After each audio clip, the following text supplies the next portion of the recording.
네, 감사합니다. 네, 함께 하나님 말씀 읽겠습니다. 누가복음 19장 오늘 37절입니다. 네, 누가복음 19장 37절에서 44절까지.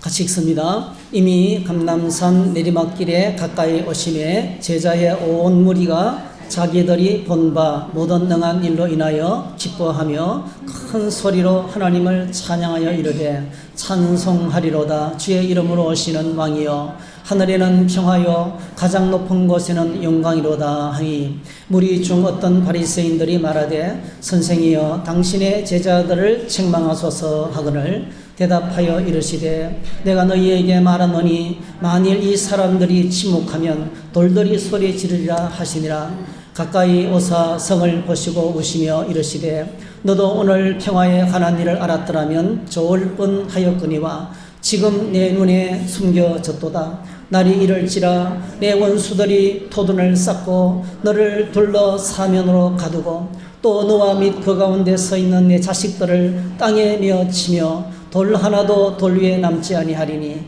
이는 내가 보살핌을 받는 날을 알지 못함을 인함이니라 하시니라. 아멘. 아멘. 네, 오늘 말씀을 가지고 왕의 눈물 이런 제목으로 말씀을 나누겠습니다. 네. 여러분의 생애 가운데서 통곡을 하면서 울어본 경험이 있으세요? 네. 예. 눈물이라고 백과사전에 검색을 하면 두 가지 뜻이 있어요. 첫 번째, 눈이 녹아서 된 물을 눈물이라 그래요. 눈물이라고 하죠. 눈물. 눈이 녹아서 된 물, 첫 번째 의미. 두 번째 의미가 눈알 바깥 면에 위에 있는 눈물샘에서 나오는 분비물, 늘 조금씩 나와서 눈을 죽이거나 이물질을 씻어내는데 자극이나 감동을 받으면 더 많이 나온다. 이렇게 이제 사전에 기록되어 있어요. 상당히 우리나라 사전은 그래도 번역을 정의를 잘 내린 것 같아요. 여러분, 눈물과 눈물은 차이가 납니다. 그죠? 제가 하는 발음을 알아들으시나요? 이 경상도 발음을. 눈물하고 차이가 나요. 여러분, 제가 가끔 여러분에게 들려줬던 퀴즈 기억나시죠? 네, 무더운 여름날에 추운 겨울을 한번 상상해 보세요. 눈이 막 펑펑 내리고 있어요. 네, 아이들과 나가서 눈싸움을 하고 있습니다. 그런데 아이들이 던진 눈을 맞아서 그 눈이 내 눈 속에 들어갔어요. 네. 그래서 눈물이 나죠. 눈이 넘어가서 눈물이 나잖아요. 그때 흐르는 눈물은 눈물일까요? 눈물일까요? 네. 그런 질문을 제가 자주 하잖아요. 예. 첫 번째, 눈물일 수 있어요. 눈물. 그냥 아무 생각 없이 그냥 막 신나게 놀면서 눈물이 나오잖아요. 그거는 눈물이 아니고요. 눈물인 거예요. 예? 그죠? 그런데 이제 탁 맞는 순간에, 그 눈을 아들한테 탁 맞는 순간에 있잖아요. 그냥 불현듯 과거의 생각이 떠오르면서 막 이게 어떤 생각이 나면서 감정의 자극을 받아서 눈물이 터지잖아요. 그거는 뭐예요? 눈물이 아니고 눈물이에요. 그죠? 티어스. 눈물이에요. 네. 아무튼, 우리는 어떨 때 눈물을 흘리게 됩니까? 이제 아프면, 정말 많이 아프면 눈물을 흘리셔요. 예수님께서는 누구보다도 엄청난 고통을 당하셨어요. 십자가의 고통. 못이 박히고, 채찍에 맞으시고, 피범벅이 되시고, 그리고 옆구리에 찔리시고요. 양손과 양발에 못이 박혀 있어서 하늘에 그 수치를 당하시면서 고통을 당하셔도 주님은 울지 않으셨어요. 고통스럽다고 소리는 질렀지만요, 울지 않으셨어요. 네. 예수님 좀처럼 우스운 분이 아니에요. 아플 때 우리가 울죠. 또 어떨 때 웁니까? 네. 외로울 때 울고요. 그죠? 외로움이 사람에게 가장 큰 고통이죠. 또 슬플 때, 슬픈 일을 만났을 때 우리는 눈물이 납니다. 또 이제 큰 감동을 받을 때도 눈물이 나고요. 또 억울한 일을 당했을 때, 정말 억울한 일을 만났을 때 눈물이 날 수 있어요. 그리고요, 조금 우리가 이 슬픔이 성화되면요, 동병상련, 그러니까 고통당하는 사람들의 고통을 내가 같이 느낄 때, 동병상련이 쉽지 않죠. 다른 사람의 고통이 내 고통이 될 때 진짜 눈물이 납니다. 네. 그리고 이제 더 성화된 거는요, 쉽지 않아요. 원수가 어렵게 살 때, 원수가 잘못될 때, 그 원수를 향한 긍휼. 야, 네. 그 긍휼의 마음이 내게 들어오면, 그는 진짜 하나님의 사랑으로 눈물을 흘리게 되는 거예요. 이게 좀 쉽지 않습니다, 여러분. 네. 자, 오늘 본문은 예수님께서 예루살렘을 내려다보시면서 심한 통곡으로 우셨던 것을 기록하고 있어요. 예수님께서 통곡하며 눈물을 흘리게 된 그 상황을 우리가 먼저 살펴봐야 돼요. 어떤 상황에서 우셨는지 굉장히 아이러니하네요. 울 상황이 아니에요, 사실은요. 완전히 이상한, 그러니까 정반대 상황 속에서 주님의 눈물이 터진 거예요. 좀처럼 우시지 않은 예수님께서. 자, 누가복음 19장 28절에 보니까 예수님께서 지금 예루살렘으로 올라가고 계십니다. 어떻게 올라가고 계세요? 예수께서 이 말씀을 하시고 예루살렘을 하여 앞서서 가신다. 이 앞서서 가신다는 단어는요, 엄청난 의지를 가지고, 이건 뭐죠? 이거는 바로 올라가셔서 지금 유월절을 지키기 위해서 올라가잖아요. 자신이 친히 하나님이 준비하신 유월절 어린 양이 되셔서 십자가의 죽으심으로 말미암아서 하나님께서 자기를 보내신 그 목적을 이루는 거예요. 예수님 안에 예루살렘을 향해서 올라갈 이유가 있는 거예요. 그냥 해마다 있는 유월절, 뭐 어떤 이들이 주일을 매주일마다 지키는, 생각 없이 주일을 지키는 그런 뭐 종교적인 습관을 따라서 올라가는 것이 아니고요. 예수님은 지금 엄청난 의욕을 가지고, 목적을 가지고 뭔가 하늘이 준 목적을 가지고 예루살렘을 향해서 올라가시는 거예요. 그 목적이 바로 뭐죠? 오늘 본문에 기록됐잖아요. 오늘 저와 여러분들에게 하나님의 평안을 주시기 위해서, 우리를 구원하시기 위해서, 우리의 구원을 이루시기 위해서 올라가시는 겁니다. 여러분, 우리의 인생이 목적이 있으면요, 분명한 목적이 있으면 우리 몸은요, 살아납니다. 어떤 사람이 아프냐 하면요, 목적을 잃어버리면 몸이 힘들어지는 거예요. 그래서 대부분의 많은 사람들이 일이 있을 동안에는 안 아파요. 근데 일을 딱 끝내고 퇴직하면 아프기 시작합니다. 네. 오늘 저와 여러분의 삶에 하나님이 주시는 목적이 있기를 축복합니다. 아멘. 내가 살아야 될 이유. 나는 이 일을 하고 살 거야. 이 일을 하기 전까지 나는 안 죽을 거야. 네. 내게 맡기신 사명과 목적에 눈을 뜰 때, 목적에 이끌리는 삶을 살아가는 사람은 건강하게 살아갈 수 있어요. 네. 예수님은요, 예루살렘을 향해서 올라가시는데 그냥 올라가신 게 아니에요. 분명한 목적이 있는 거예요. 오늘 저와 여러분들이 어떤 일을 할 때 그 일 속에 하나님이 기뻐하시는 분명한 목적이 있기를 축복합니다. 그러면 우리 모든 일이, 우리 삶 전 영역에서 뭐죠? 우리가 하나님을 영광스럽게 할 수 있고 주님의 이름을 높여드릴 수가 있는, 그게 바로 하나님이 기뻐하시는 삶의 일인 것입니다. 자, 드디어 예수님의 일행이 예루살렘 성에 내려다 보이는 감림산까지 왔어요. 이 감림산 자락에 있는 마을이요, 두 마을이 있어요. 그게 벳바게하고 베다니촌입니다. 벳바게는 이름의 뜻이요, 덜 익은 무화과나무의 동네 이런 뜻입니다. 이런 무화과나무는요, 열매가 두 번 열리거든요. 첫 번째 열리는 열매는 따줘야 돼요. 그 다음에 두 번째 열리는 열매가 크게 열립니다. 우리가 수입해서 먹는 큰 무화과들. 근데 그래서 이 덜 익은 무화과 나무 열매란 무엇이냐? 처음 익은 열매를 따먹는 사람들이 거기에 모여 산다는 거예요. 어떤 사람들일까요? 가난한 사람들. 정말 가난한 사람들. 그래서 주인은 그냥 첫 열매는 따먹도록 내버려도 왜? 어차피 노동력을 절감하기 위해서. 자기들이 해야 될 일을 배고픈 사람들이 해주니까. 그래서 이게 벳박이라는 말이 그런 건데, 무화과 나무 밭이 쫙 있는데요. 그게 뭐죠? 덜 익은 무화나무를 따먹기 위해서 모여든 가난한 사람들이 모여 사는 곳이 벳박이라는 동네입니다. 그리고 그 바로 옆에는 뭐죠? 베다니촌. 베다니촌은 문둥이 나환자촌이에요. 부정한 병에 걸려서 치료받는, 예루살렘 성에 들어오기 전에 치료받으면서 일시적으로 머무는 동네가 베다니촌입니다. 거기에 누가 살았어요? 마르다와 마리아와 낫사로가 살았고 문둥이 시몬도 살았고요. 그렇죠? 그래서 정말 고통당하는 사람들의 성입니다. 이 성을 딱 지나면 그때부터 내리막길이에요. 그게 감림산이에요. 공동묘지가 쫙 있던. 그리고 메시아가 감림산으로 온다고 믿었기 때문에. 그걸 내려가면 기드론 시내고요. 기드론 시내를 건너면 그때부터 오르막길 예루살렘이에요. 그래서 딱 감민산에 서면 예루살렘 성이 눈앞에 보이는 거예요. 희망찬란한 그 영광스러운 예루살렘 성이 눈앞에 바로 앞에 한 600-700m 앞에 딱 보이는 거예요. 내려다 보이는 곳이에요. 자, 이 성 앞에 왔을 때 예수님께서 제자들에게 오늘 본문에 보니까 어디 가서 나귀 새끼 한 마리를 끌고 와라 그랬어요. 그러니까 예수님께서 그 나귀 어린 새끼를 타시고 예루살렘 상에서 걸어가시는 거예요. 예수님께서 나귀 새끼를 타셨을 때 갑자기 군중들이 동요가 일어났습니다. 난리가 난 거예요. 사람들이 막 드디어 예수님께서 예루살렘 성으로 왕으로 입성하신다는 거예요.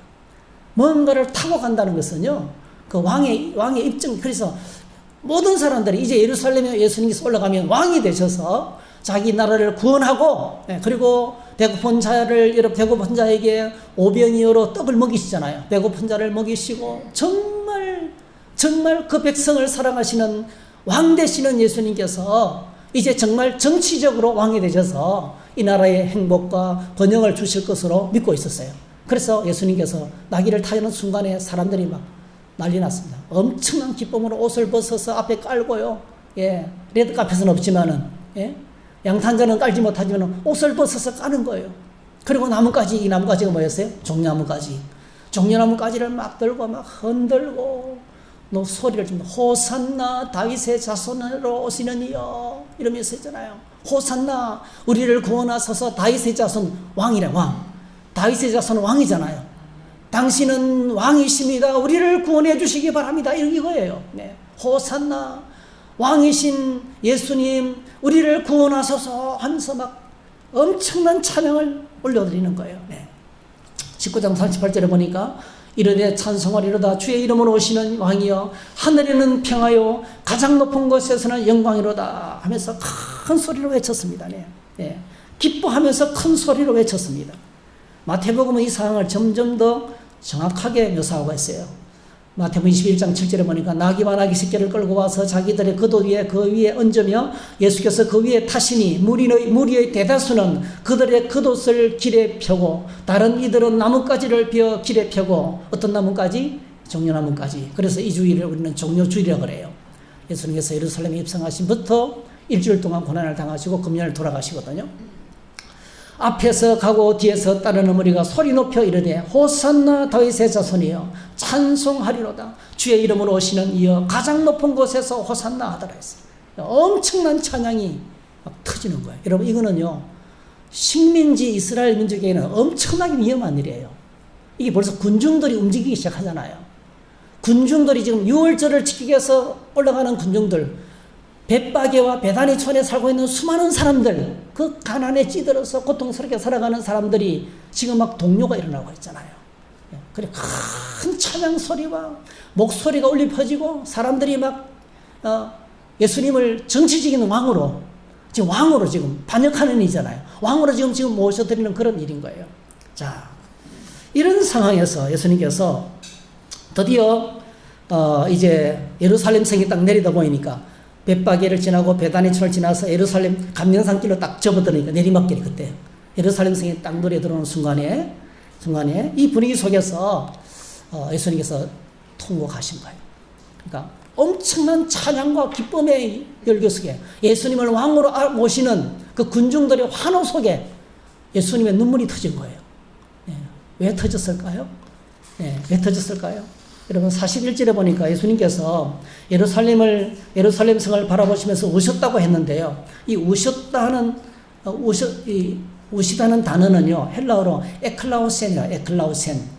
한번 따라해 볼까요? 에클라우센. 에클라우센. 하나씩 기억해 두시면 좋아요. 이게 이제 영어의 원조잖아요. 그냥 오는 게 아니고요. 슬퍼하며 비통하여 오는 겁니다. 그러니까 예수님께서 이렇게 우신 적은 없어요. 이렇게 오신 적은 여기밖에 없는 거예요. 여러분 예수님께서 나사로가 죽었을 때 예수께서 눈물을 흘리시더라. 그냥 조용히 흘리신 거예요, 사실은요. 그리고 여러분 겟세마네 동산에서 예수님께서는 히브리서 5장에 보니까 심한 통곡과 눈물로 간구했다는 거예요. 이건 겟세마네 동산의 기도를 이야기합니다. 그때 빼고는요 예수님 우신 적이 없어요. 뭐 멸시를 당하고 인격적인 모욕을 당하고 뭐 장애를 만나고 고통스러운 일을 만나고 어떤 일을 만나도 십자가에서 그 고통을 만나도 주님 우시지 않았어요. 그런데 이때 탁 주님이 그 속에서 눈물이 터진 거예요. 왜 주님께서 이렇게 이토록 무엇이 왕이신 예수님께서 이토록 통곡하며 눈물을 흘리게 하신 이유가 있을 거 아니에요. 여러분, 그 이유를 생각할 때 예수님의 마음을 저희들이 이해할 수 있어요. 오늘 저와 여러분 안에 우리 주님의 마음이 있기를 축복합니다. 첫 번째 이유. 한번 같이 읽어볼까요? 시작. 하나님의 백성들의 영적 무지 때문에 오셨다. 나귀 새끼를 타시고 수많은 사람들이 목소리를 높여서 호산나 다윗의 자손으로 오시는 이여라고 막 찬송을 부를 때 19장 39절에 보니까 한 사람이 찬물을 끼얹는 말을 합니다. 무리 중에 어떤 바리새인들이 말하되 선생이여 당신의 제자들을 책망하소서. 당신의 제자들을 말은 간단하죠. 이 말 속에 엄청난 말이 뜻이 내포되어 있어요. 선생님, 내가 볼 때는 당신은 하나님께서 보내신 메시아가 아닙니다는 거예요. 그렇죠? 영적인 지도자, 백성들에게 동네마다 들어가서 백성들에게 하나님 말씀을 가르치고 율법대로 살아갈 것을 가르치는 영적인 지도자들이 바리새인들이. 그러니까 실제적으로 지방 권력을 잡고 백성들과 가장 가까운 곳에서 말씀을 가르치는 가장 영향력이 많은 영적인 지도자가 바리새인들이에요. 이 바리새인 이야기를 당신은 메시아가 아니라는 거예요. 지금 당신이 하고 있는 일은 보통 위험한 일이 아니에요. 이 신성을 모독하는 일이라는 거예요.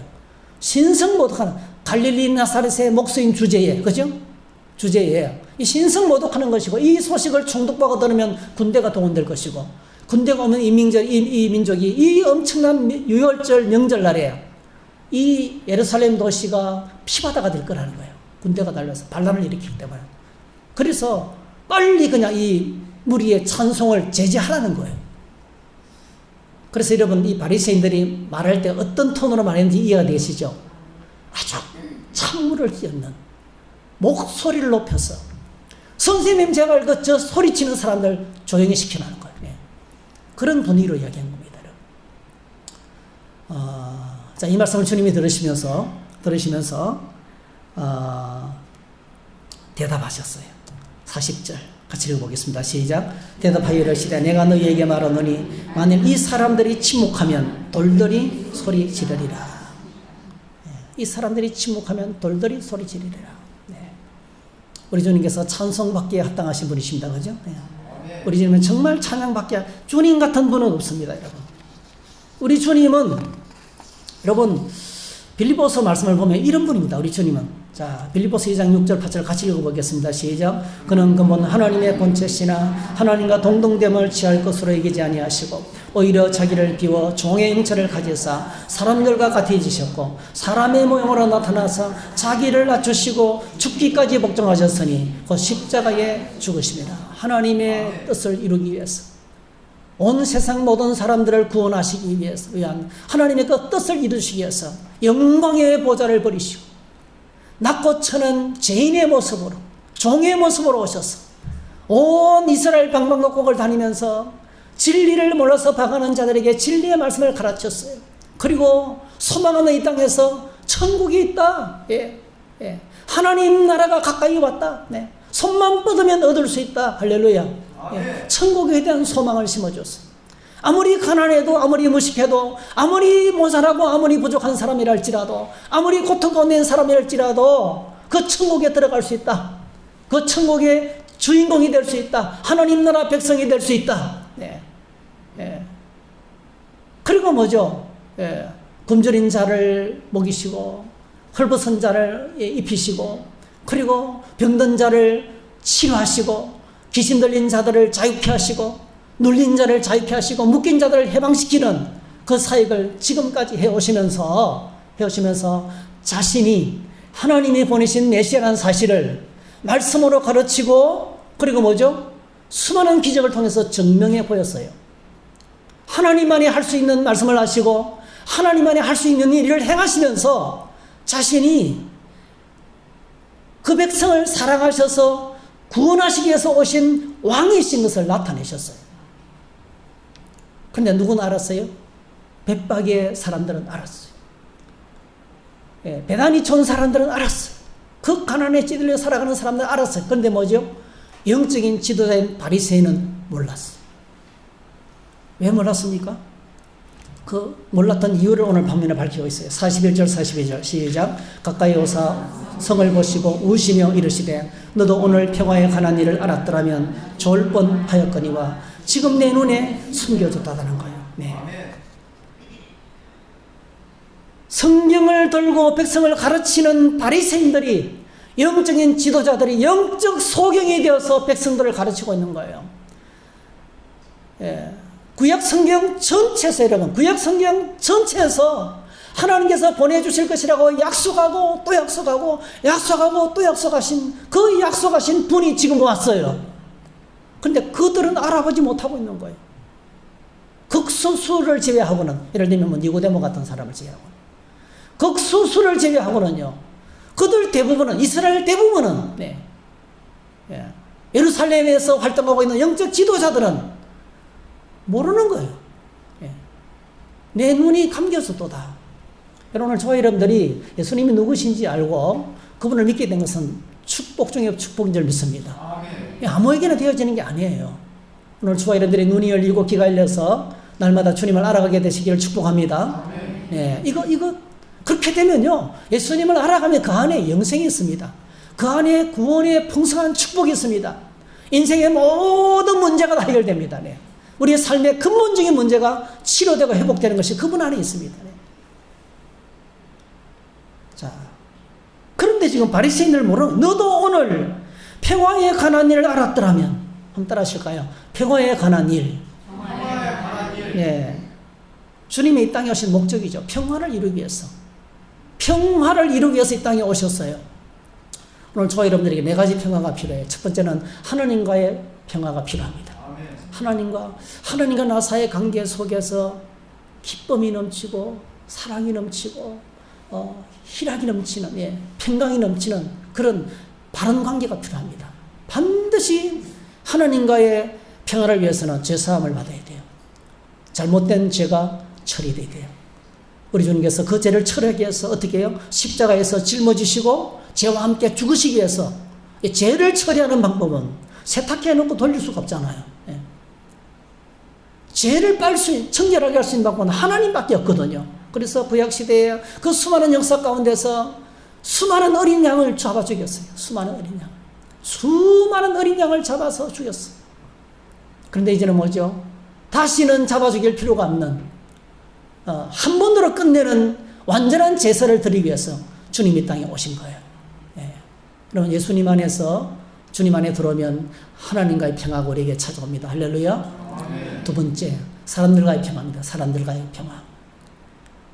이것이 해결되지 않으면 인간은 절대로 행복할 수 없어요. 아무리 많은 걸 여러분 소유한다 할지라도요, 부부 관계가 좋지 못하고, 부모 자식 간의 관계가 회복되지 못하고, 인간관계 속에 평화가 없으면 인간의 행복이 불가능합니다. 근데 우리가 얼마나 어리석으냐 하면, 관계보다도 우리는 자꾸 뭔가를 소유하려고 그래요. 인간의 행복은 관계 안에 있지요, 소유에 있지 않습니다. 뭔가를 자꾸 가지려고 그래요. 이게 재성이다, 재성. 뭔가를 자꾸 가지려고 막 발부둥을 쳐요. 지금 있는 것만으로도 충분한데 그게 만족을 못해요. 인간은 절대로 만족을 못해요. 인간의 욕심은요, 무저갱이에요. 인간의 욕심은 밑바닥이 없어요. 바닥이 구멍이 뚫렸어요. 아무리 쏟아부어도 계속 만족이 안 됩니다, 여러분. 그래서 여러분, 백면장자를 향해서 시몬 기자가 질문했잖아요. 당신은 당신이 갖고 있는 재산에 만족합니까? 못한다는 거예요. 아니, 그러면 도대체 얼마를 가져야 만족하겠느냐고. 그 사람이 그렇게 말했어요. 그 백만장자가. 미국의 갑부가. 리틀 모아. 조금만 더. 그래서 여러분, 인간의 욕심은요, 온 산의 나무를 다 상치고도 여전히 입을 떡 벌리고 있는 시골 부엌 아궁이와 같다는 거예요.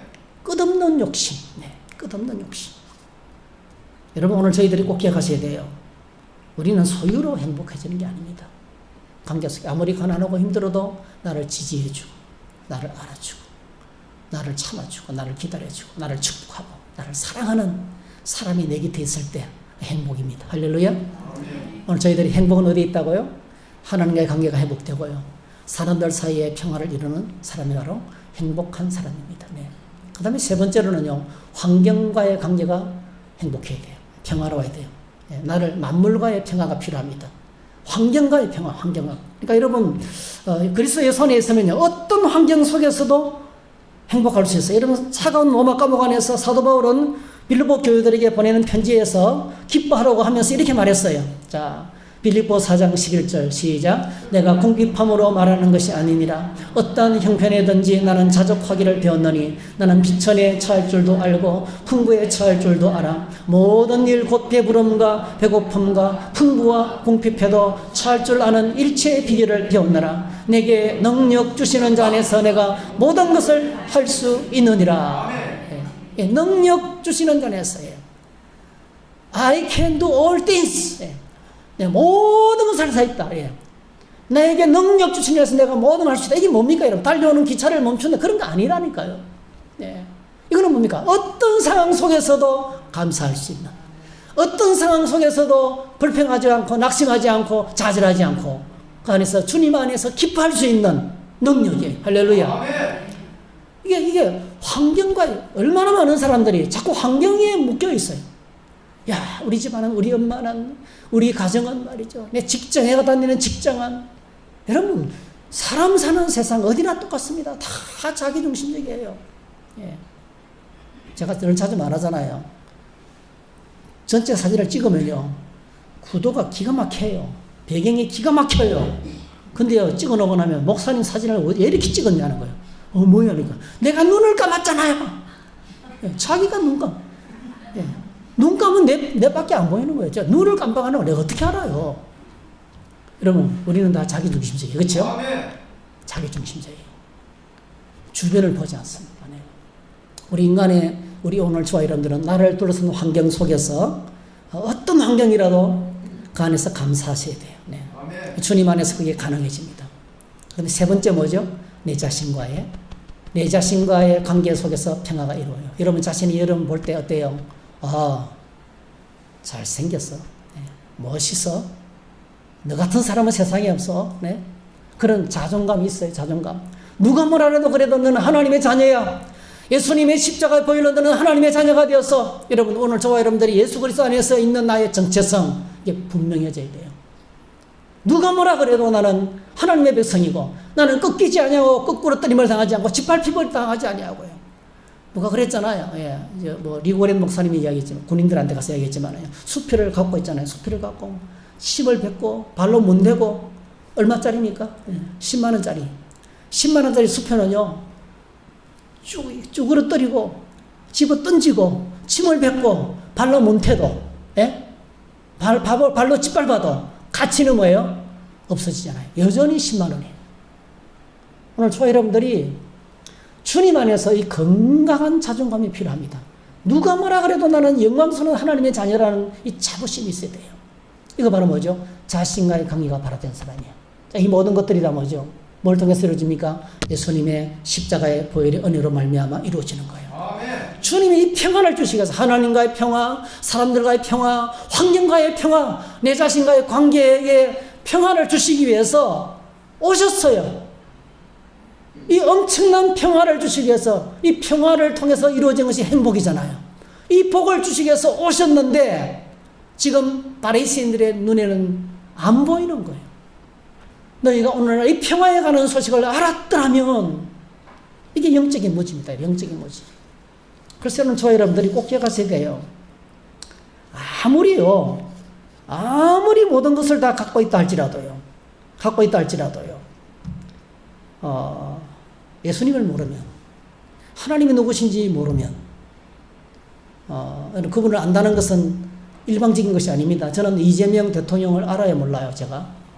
이름도 알고 그 부인이 어떤 사람인지도 알고, 옛날에 피아노 반주도 하고 교회를 다니다가 집분도 받고요. 예, 물론 뭐 그냥 열심히 다니진 않았어요. 그분에 관해서 알아요. 근데 문제는 이재명 대통령이 저를 알아요, 몰라요? 모릅니다. 그럼 우리는 모르는 사이인 거예요. 모르는 사이, 그렇죠?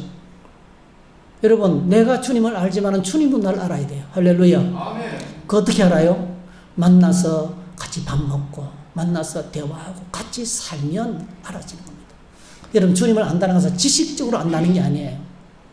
오늘 저와 여러분들이 이렇게 주님과 함께 사는 사람이 되시기를 축복합니다. 예. 자, 그리고 그래서 주님을 함께 살면서 그분을 알아가면서 섬기게 되는데, 놀랍게도 이런 예루살렘이라는 말의 뜻이 뭐냐면요, 평화의 도성, 살렘, 셀람, 예루살렘, 평화의 도성이라는 뜻입니다. 근데 평화의 도성이라는 이름을 가진 그 도성이 평화의 왕으로 오신 예수님께서 나귀 새끼를 타고 들어가지만은 뭐예요? 그분이 누군지 모르고 있는 거예요. 평안을 주시기 위해서 오셨는데요, 예루살렘에 살고 있는 종교 지도자들은, 지금 바리새인을 포함한 종교 지도자들은 예수님을 산헤드린 공회가 사람을 죽이는 사형권이 있을까요, 없을까요? 여기 있습니다. 스데반이 어떻게 죽었어요? 그냥 종교재판에서 죽었잖아요. 그 돌에 맞아 죽었거든요. 여러분, 여자가 가늠하다가 현장에 붙잡혔을 때 어떻게 했어요? 돌로 쳐 죽이려 했어요. 그죠? 자기 산헤드린 공회에다 입법, 사도, 행정 상권이 있으면서요, 사람을 죽일 수 있는 권세가 있어요. 근데 지금 종교 지도자들이 뭘 하고 있어요? 예수님을 로마의 정치범으로 몰아서 죽이려고 발부동을 치고 있는 거예요. 왜 그렇습니까? 그 죽음이 가장 끔찍한 죽음이거든요. 십자가의 처형을 시키기 위해서. 십자가의 처형을 시키기 위해서 모든 수단을 총동원해가지고 지금 예수님을 그렇게 몰고 가고 있는 거예요. 네. 뭘 모르고요? 그분이 하나님이 보내신 메시아인 줄 모르고, 그분이 하나님께서 보내신 메시아인 줄 모르고 그렇게 그분을 죽이려고 몰아가고 있는 거예요. 이게 바로 뭐죠? 영적 무지의 비참함이에요. 아멘. 배단이 촌 사람들, 배박에 촌 사람들은요, 그리고 함께 순례여행을 따르는 그 흐름한 서민들은 예수님이 왕이라고, 예수님이 왕이신 것을 알고 목소리 높여서 기쁨으로 지금 찬양하고 있어요.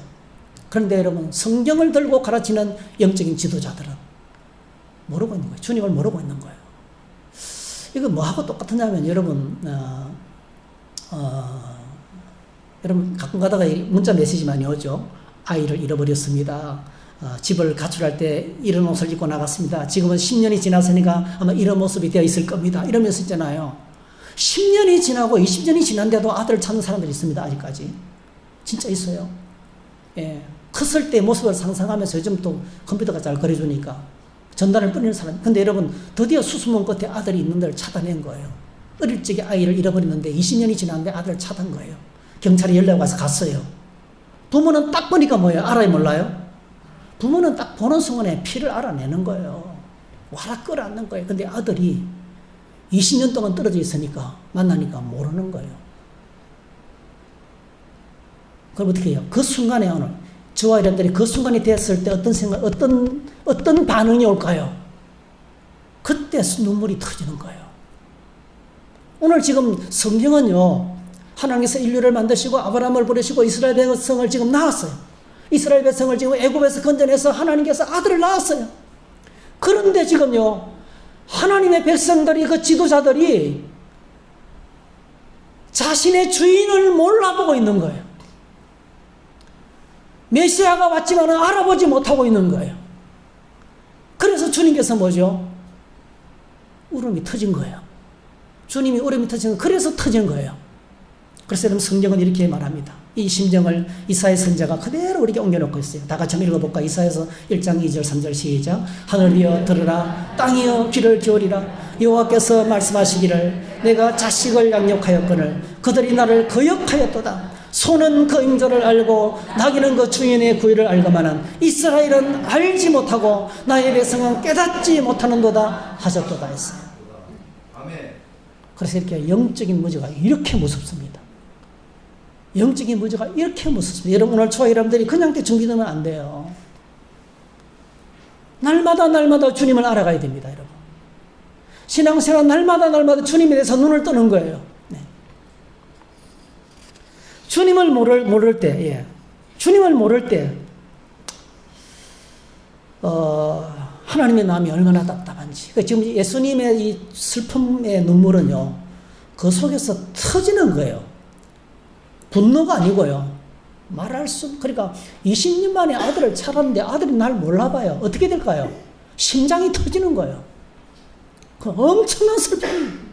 이 20년의 세월이 이 아들로 하여금 부모를 모르게 만들어 놓은 거예요. 지금 뭡니까? 하나님의 백성들이 하나님의 왕으로 오신, 하나님 나라의 왕으로 오신 예수님을 알아보지 못하게 하는 것이 뭘까요? 그게 단순한 로마의 식민 통치가 아니라는 거예요. 그 속에 엄청난 어둠의 세력과 죄와 어둠의 세력으로 말미암아 그들의 눈이 감겨졌다는 거예요. 그래서 주님께서 지금 분노하신 게, 야 이놈의 자식아, 이렇게 분노하는 게 아니에요. 분노하는 게 아니고 슬픈 거예요. 이것이 너무너무 가슴 아픈 거예요.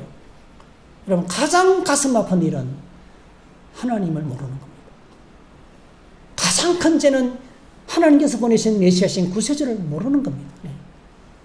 그게 우리 인간의 심각한 죄인 것입니다. 그래서 요한복음에서 이것을 영적인 어둠이라고 이야기하고 있어요.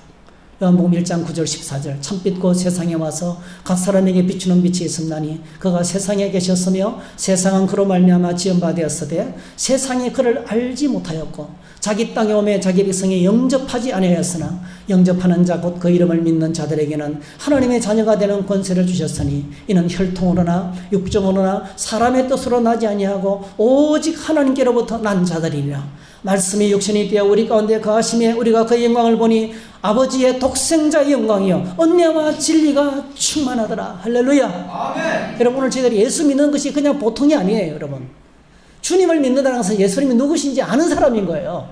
예. 예수님이 누구신지 알게 된다는 것은요 우리 인간의 힘으로 되는 게 아닙니다. 여러분, 이 영적인 어두운 가운데서 보세요. 성경을 들고 백성들을 지도하는 납비들도 서기관들도 예수님이 누군지 알아보지 못하고 있잖아요. 직접 와서 그들 앞에 나타났는데도 몰라보고 있잖아요. 예.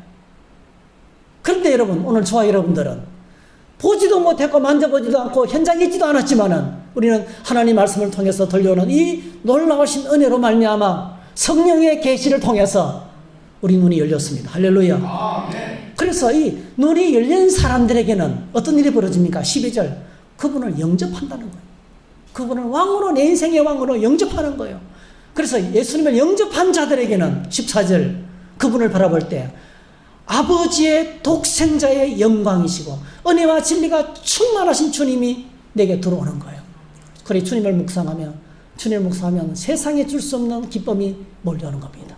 세상에 줄 수 없는, 세상에 어떻게 할 수 없는 그 엄청난 평화가 강물처럼 파도처럼 내 안에 흘러넘치게 되는 겁니다. 할렐루야. 아멘.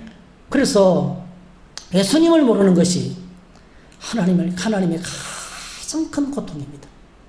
한번 따라 하실까요? 주님을 모르는 것이 하나님의 고통이다. 하나님의 고통이다. 예. 그럼 예수님의 기쁨은 무엇일까요? 우리가 주님을 알아가는 거겠죠, 그죠? 예수님의 기쁨은 요한복음 17장 3절 시작. 영생은 곧 유일하신 참 하나님과 그가 보내신 자 예수 그리스도를 아는 것이다. 오늘 주님께서 이 말씀을 통해 우리에게 묻습니다. 너희는 정말 주님을 알고 있느냐 하는 거예요. 예, 정말 알고 있느냐는 거예요. 욥기를 읽으면서 여러분 느꼈을 거예요. 지금 욥기 읽고 있잖아요. 그 욥의 친구들이 얼마나 바른 소리 하고 있어요. 얼마나 진리를 말하고 있어요. 엄청난 진리를 쏟아내고 있는 거예요. 그런데 뭐죠? 욥의 마음을 모르고 있어요. 옳은 소리지만 다 틀렸어. 오늘 저희들이요, 내가 알고 있는 주님에 관한 지식들이 다 옳다고 믿고 있잖아요. 예수님이 누군지 잘 모르고 주님과의 만남 속에서 기쁨과 감격이 없고, 여러분, 주님을 알아가는 사람은 감격과 기쁨이 넘치면 예배가 기쁨이 넘쳐요. 예배를 사모하게 돼 있어. 예수님만으로도 만족하게 돼 있어. 다 떠나가도 주님만 있어도 기쁨이 넘치게 돼 있어. 네. 오늘 저와 여러분들 정말 주님 안에 있는 이 기쁨, 주님을 알아가는 하나님이 기뻐하시는 주의 백성으로 세워지기를 축복합니다. 두 번째 이유 한번 읽어보겠습니다. 시작. 메시아를 거절한 예루살렘이 받을 심판 때문에 오셨다.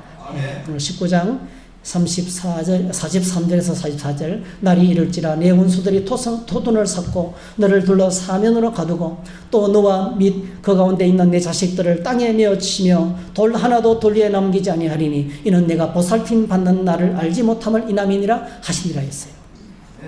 날이 이를지라, 주님께서 지금 못 바라보고 있는 거예요. 이제 곧 다가올. 지금 예수님 33세잖아요. 30년도 안 남았어요 지금요. 네. 이 일이 닥쳐오는 것이 한 세대도 안 남았어요. 네. 날이 이러면요, 원수들이 이스라엘을, 예루살렘을 완전히 포위해서 굶어 죽이는 거예요. 네. 그리고 정복하게 되는데요, 이스라엘을 완전히 박살내버립니다. 네. 완전히 생존 자체를 다 짓밟아버립니다. 네. 그 엄청난 그 무서운 하나님을 거절하고 메시아를 거절함으로 함으로 받을 장차 임할 그 무서운 심판, 그 심판이요, 가까이는 로마군의 침략으로, 로마의 침략으로 예루살렘을 포위하고 이를 그 심판이지만은, 더 멀리는 뭐죠? 그 심판은 지구의 이 세상의 마지막 종말에 주님을 통해서 이루어질 그 마지막 심판까지 주님이 함께 바라보고 있는 거예요. 여러분, 예수님을 거절한 심령들, 하나님을 거역한 심령들은 반드시 하나님의 무서운 심판들을 앞에 피할 수가 없는 거예요. 그 심판을 바라보면서 그 심판을 생각하니까 주님 안에서 그냥 엄청난 슬픔이 이 환호 소리 가운데서 터져 나온 거예요.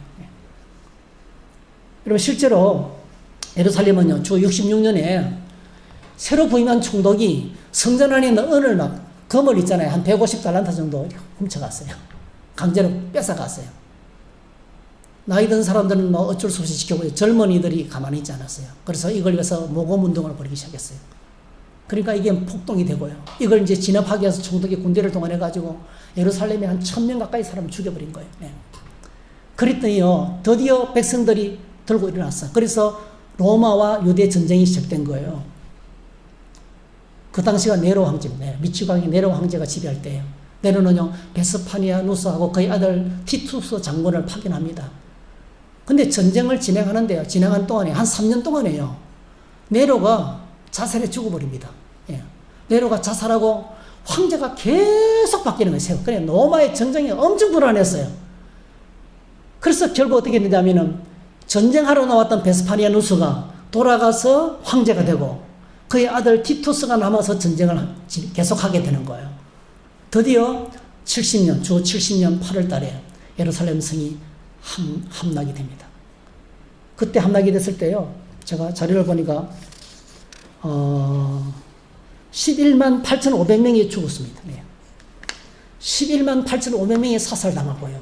그리고 9만 7천 명은 노예로 붙들려가가지고 네로 운하하고 콜로세움을 건설하는데 그냥 인력이 돈해라. 그리고 예루살렘 성전은 완전히 초토화돼 파괴되고요. 모든 제사장들은 다 죽여버리고요. 그때부터 지금까지 성전 제사가 끝난 거예요. 그 전까지는 성전 제사가 진행됐어요. 성전 제사가 끝나버렸어요. 네. 성전 제사가 멈춰져 버렸습니다. 그리고 70명으로 구성된 산헤드린 공회도 해산되고 말았어요. 완전히 주권을 잃어버리고 초토화되어 버렸습니다. 여러분, 하나님이 보내신 구원자이신 예수님을 모르면 구원받을 수가 없습니다. 그러나 거기서 끝나지 않습니다. 예수님을 모르면 예수님을 거절하게 되고, 그것은 하나님을 대적하게 되고, 그 결과 하나님의 심판을 피할 수가 없게 된다는 거예요. 그래서 여러분, 무서운 말씀이었어요. 무서운 말씀. 한번 읽어볼까요? 요한복음 3장 16절 시작. 하나님이 세상을 이처럼 사랑하사 독생자를 주셨으니 이는 그를 믿는 자마다 멸망하지 않고 영생을 얻게 하려 하심이라. 무서운 말씀이에요. 히브리서 9장 17절 28절 시작. 한 번 죽는 것은 사람에게 정해진 것이요 그 후에는 심판이 있으리니 이와 같이 그리스도도 많은 사람의 죄를 담당하시려고 단번에 들이신 바 되셨고 구원에 이르게 하기 위하여 죄와 상관없이 자기를 바라는 자들에게 두 번째 나타나시리라. 그러니까 하나님의 멸망과 하나님의 무서운 심판을 피할 수 있는 유일한 길은 하나님께서 보내신 메시아 되시는 예수님이 누군지 알아야 된다는 거예요. 그분을 믿는 기회는 없다는 거예요. 그러니까 예수님을 안 믿는다고 구원 못 받는 정도가 아니고요. 구원받지 못하면 바로 뭐죠? 하나님의 무서운 심판을 피할 수 없는 자리에 놓이게 된다는 거예요. 아멘. 네. 그래서 중요한 단어가 멸망치 않고입니다. 멸망치 않고. 네.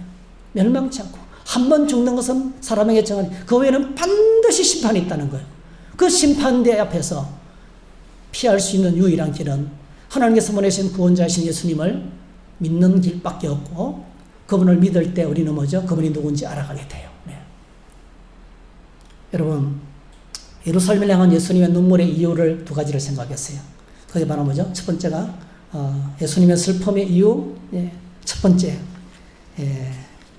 예수님을 누군지 모르는 하나님께서 보내신 구원자가 누군지 영적 무지 때문에 그렇습니다. 영적인 무지. 두 번째는 뭐죠?